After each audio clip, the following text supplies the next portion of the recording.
The modern car stereo is an amazing thing, isn't it? Digital equalization, super surround sound.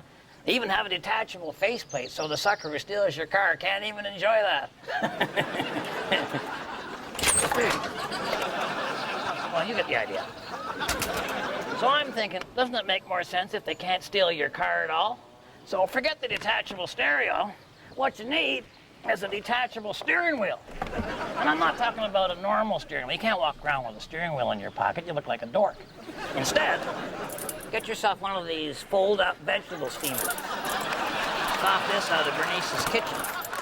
So not only do I have a detachable, collapsible steering wheel, but I've also eliminated the risk of eating steamed vegetables anytime soon.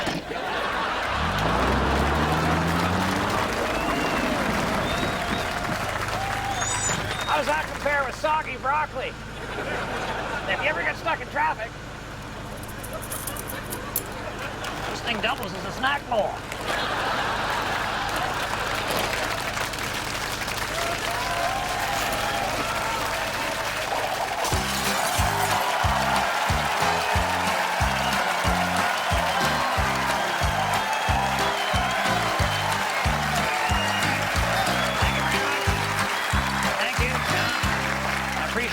Excuse me for a minute here. Harold gave me this test card to fill out. It's multiple choice, so it shouldn't take very long. I don't pay any attention to the questions, you know. You know, if you just mark in the answers in the shape of the Big Dipper, I find you usually pass. Okay, Uncle Red, time's up. I need the answer sheet back. Time's up. I need the answer sheet back. I just gotta do just a couple more, and I'm done, Harold. Where's the questions? Harold, you know, this is a fast-paced society. No one really cares about questions. They just want answers, I find. It's an IQ test, Uncle Red. I was hoping to open a local chapter of Mensa. And I need suitable candidates. Would any of this be necessary if you had a girlfriend? That's not the point. IQ tests are meaningless, okay? When a person's smart, they know they're smart. Well, just because you think you're smart doesn't mean you are. You think you're lots of things you're not. I think you're lots of things you are. Well, when we're having our Mensa meetings, don't you be upset because you're not invited. You know, even if I was invited to your egghead club, I wouldn't be dumb enough to go. Well, yeah. I think it's time we start respecting people for their intelligence around here. Harold, I have a home, I have a van, and all my fingers. Around here, that makes me a genius.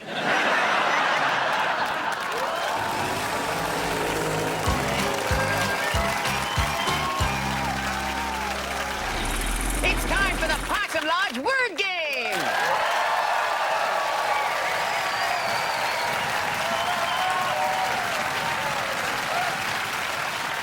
Tonight's winner receives this coupon for a free session at the Possum Lake Food Packaging Plant and Beauty Center. Why go through the pain and expense of a facelift when we can simply shrink wrap your head? Okay, cover your ears there, Mike. Oh. Yeah. Okay, Red, you've got 30 seconds to get Mike Hammer to say this word. Straight. Straight. All right, And go. Okay, Mike, if something isn't crooked, it's... Outside my experience. Okay, look, okay, say you got a coiled up rope, and you unroll the whole thing. Now you've made it... Over the wall. Okay, if you have a funny guy, and there's another guy with him who's not funny at all, okay? He's called the something man. Hitman. No. Okay, remember when you were a kid, adults would say, hold your head up, shoulders back, and stand... In the lineup. You guys are almost out of time here. Okay, when you're in prison, okay, you want your cellmate to be... Oh, totally wacko. Oh, yeah, because then you put him in a straitjacket. There we go.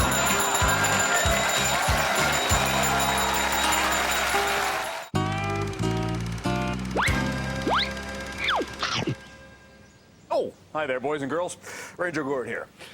You know, it's really no surprise that in a recently published survey of the world's best jobs, Forest Ranger snatched the coveted 257th spot. Right behind telemarketer and part-time keyboardist in a jazz fusion quartet.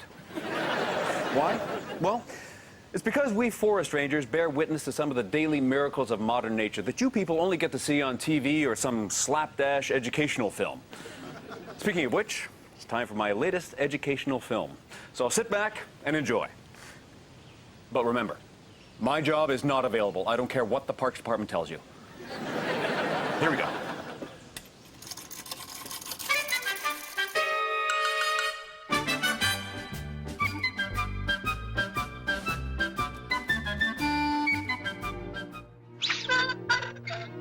Hey everyone, today I'm going to teach every man, woman, and child the only sure way to determine if autumn is about to arrive. The leaves change color. Oh, kids go back to school? Air gets a bit nippy. You're both idiots. In fact, the only way to truly know is to observe Flying Squirrel Day. Not unlike Groundhog Day in the spring, Flying Squirrel Day is the day the flying squirrel emerges from his hole to see... I know, to see its shadow? Close, Harold. To see the ghost of matinee idol, Tony Curtis. I don't think Tony Curtis is dead, Gord. Don't interrupt the lore. Then, when the squirrel spots Mr. Curtis, he goes to nest in the winter in his thick, lustrous head of hair.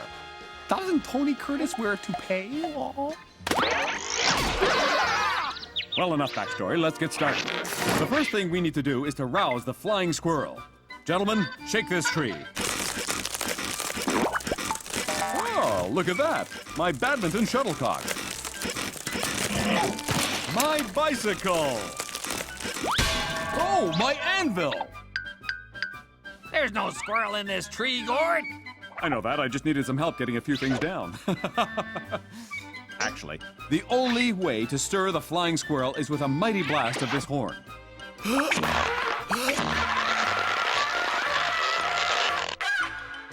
Look, up there!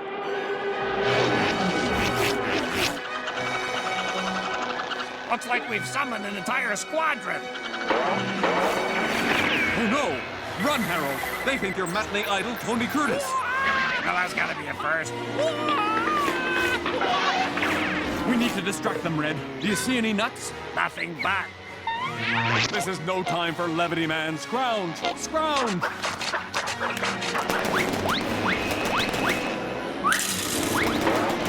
Hey, you squirrels down here! Look, it's precious sustenance for the cold months ahead!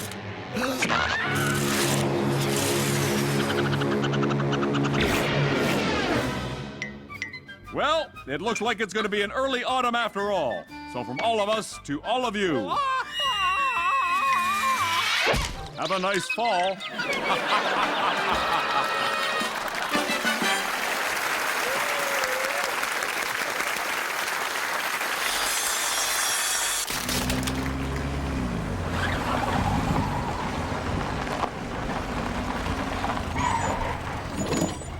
Isn't it a pain when you're driving by yourself? You have to reach out the other window for something? Well, what about this? What if you could be the driver and the passenger at the same time? Would that be great or what? So today on Handyman Corner, I'm going to show you how you can add dual controls to your car so you can drive from the right-hand side. That way you can be the passenger in your own car. Because the passenger never has to order the lunch or work the ATM machine or blow into the breathalyzer. Okay, I got my second steering wheel in place here. Actually, I got this free from Moose Thompson. It had ripped out of his car when he slammed on the brakes. Guess he gave it, one. Now I just need some way of connecting that one to the real steering wheel. I'm thinking about using one of the inner tubes out of this bicycle. This here is called a kickstand.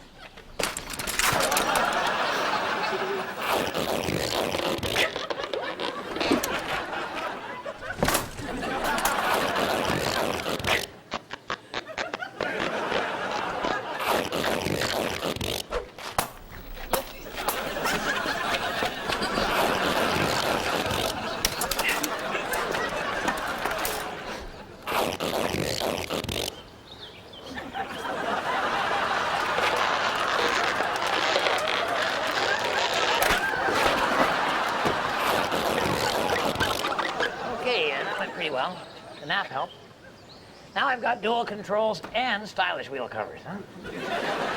Just need some way to hook up the pedals. Oh.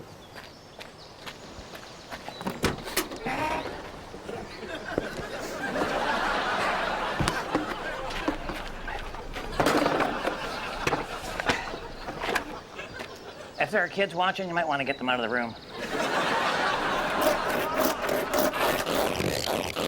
Okay, now the hockey sticks are perfect for this because the blade is strong and it's shaped like a pedal, eh? So now all I gotta do is attach these to the floor of my vehicle, and my real feet on the fake pedal is gonna activate the fake feet on the real pedal, eh? Now, if your vehicle has the floor completely rotted out of her, you're gonna have to abandon this project altogether. Instead, you can build a glass-bottom boat. Okay, now to hook up the gear shift and the turn signals and what have you. And I ran a few bunchy cords up over the rearview mirror, down through the seat belt clips, that kind of deal there. No real set rule on that because every car is different, of course. So you pretty much have to use your own brain power.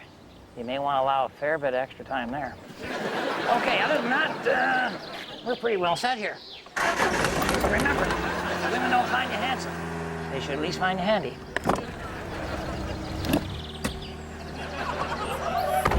Now things like getting the mail or parallel parking are a breeze. And the dual controls make this vehicle an excellent driver training tool, as long as you don't forget who's teaching who.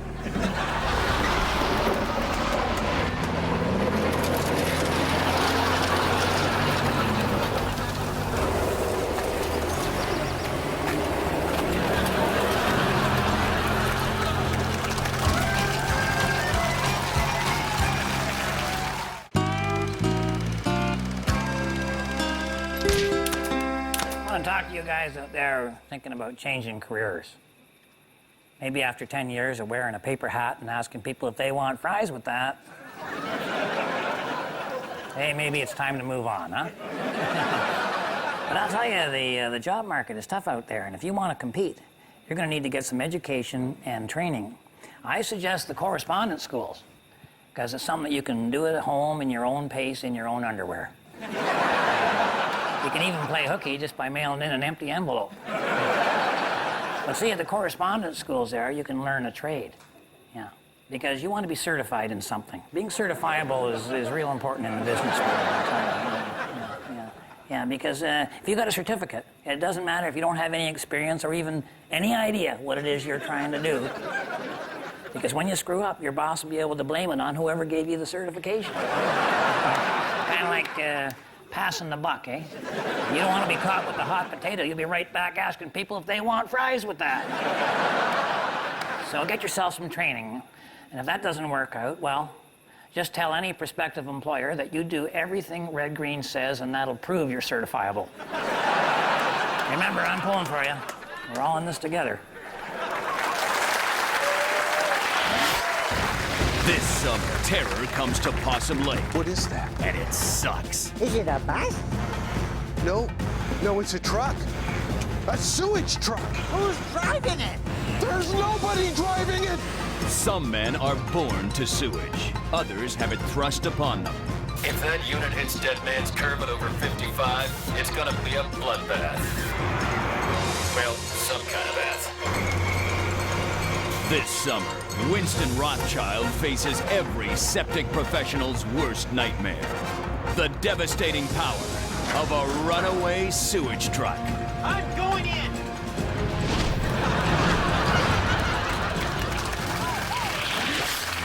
Oh, come on, Uncle Red, come on. We can open them together. Come on, I don't believe you're not interested in the results of the IQ test. Come on. Harold, there's nothing in that envelope that's going to change my life, all right? Well, there's something in my envelope's gonna change my life. Come on, here's yours.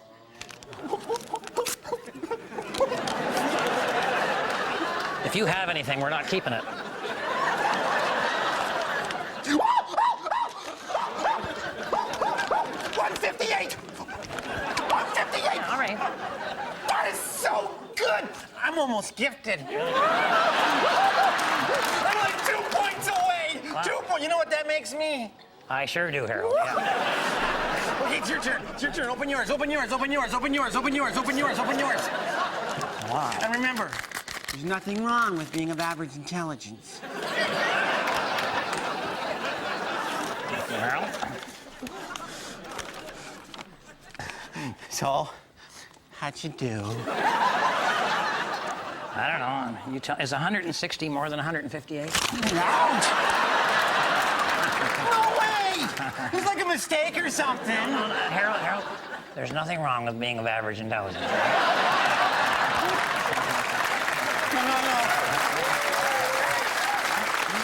said so yourself. These tests are meaningless. You said so yourself. Yeah, but I said that back when I was dumb.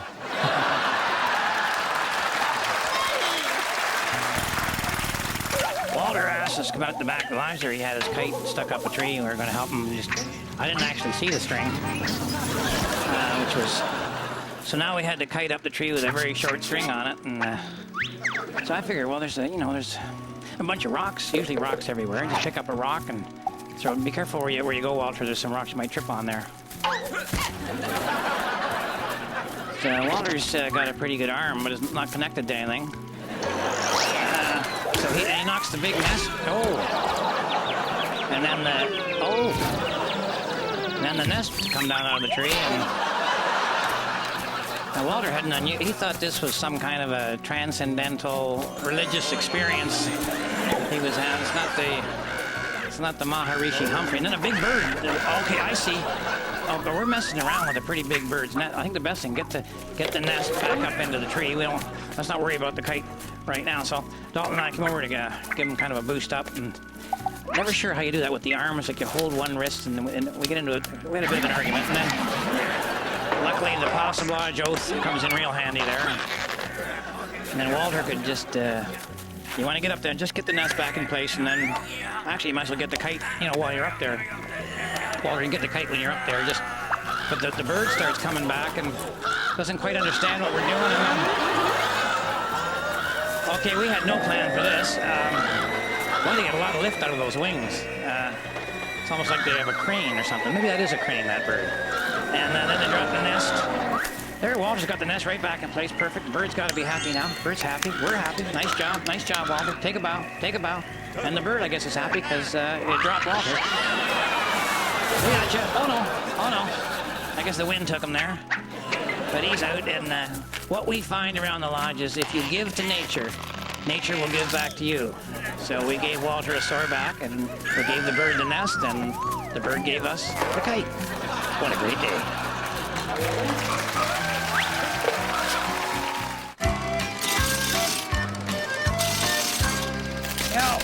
When the weather warms up, a lot of people like to hang their laundry outside. It's cheaper than using the dryer, and it's a real nice way to block out that rusty K-car you've had up on block since 1985. The problem with most clotheslines is the work involved. You either have to walk the length of her as you go, or you got to horse the line around the pulleys. Wouldn't it be great if you could move your clothesline with just a touch of a button? Well, yeah. All it takes is a little creativity and your trusty Betamax VCR. Make that your dusty Betamax VCR. Okay, I just stuck an old tape in there, and then I wound the other end around my far pulley so I could use it as a clothesline. And yes, you could do this with a VHS, but everybody knows Beta is a lot better, right? And you can use any tape you want. I thought Gone with the Wind was a good choice. Now, to move my clothes out, all I do is press forward. And when I want the clothes to come back, I just hit rewind. And if I need the clothes to dry in a hurry, I go into shuttle mode.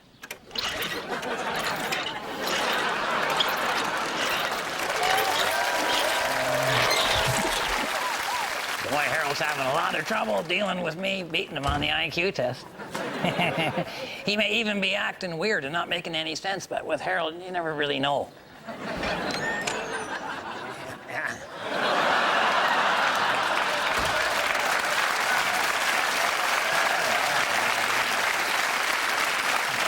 How you doing? Harold, you look good. Huh? Thank you. Appreciate it. Big week up at the lodge this week. Oh, come on, Harold. What are you doing? Well, my social psychology class taught me that, a person can change through emulation. So I'm going to raise my IQ by trying to be more like you. You realize how difficult that is, Harold? Wasn't even that easy to say. You can't be me. Besides, we already have a me. What we don't have is a you. Aw, you're going to miss me that much? Don't get carried away, all right? Well, you have a higher IQ than I do. I mean, that goes against all sense of fair play and logic. Okay, well, okay. Actually, Harold, I don't have a higher IQ than you. I switched the results. Huh? What? Yeah. I mean, you just open the envelopes and switch them? That's what I did, yeah. And then you reseal the envelopes? You're on to me. You couldn't possibly think you were going to get away with that. Well, you know, I'm not as smart as you, you know, so... And there's nothing to be ashamed of. Yeah, thank you, Harold. Oh, meeting time! Boy, you're as sharp as a tack, aren't you? Huh? Yeah, well, you go ahead. I'll be down in a minute. Okay, All right. Yeah. 160! Oh, boy. 160! Yeah. Oh, boy. Okay. So if my wife is watching, I'll be coming straight home after the meeting. Now, I told Harold that I switched IQ results with him, and that's how I beat him, okay? Now, he's accepted that, and I'd really appreciate it if you didn't mention that I switched results with you first, okay? No husband needs an IQ test to figure out who the smart one is. And to the rest of you, thanks for watching. On behalf of myself and the genius Harold and the whole gang up here at Possum Lodge, keep your stick on the ice.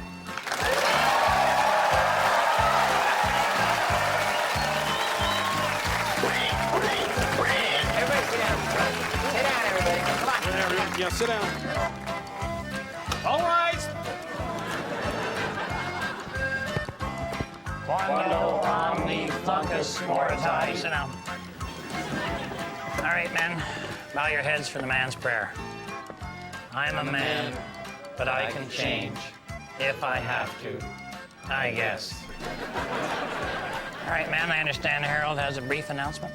Yes, very much so. Okay, yes, all the IQ tests are back now. We are definitely going to have our local chapter of Mensa. But the thing is, you have to have a minimum IQ of 150. So most of you are going to have to work in pairs.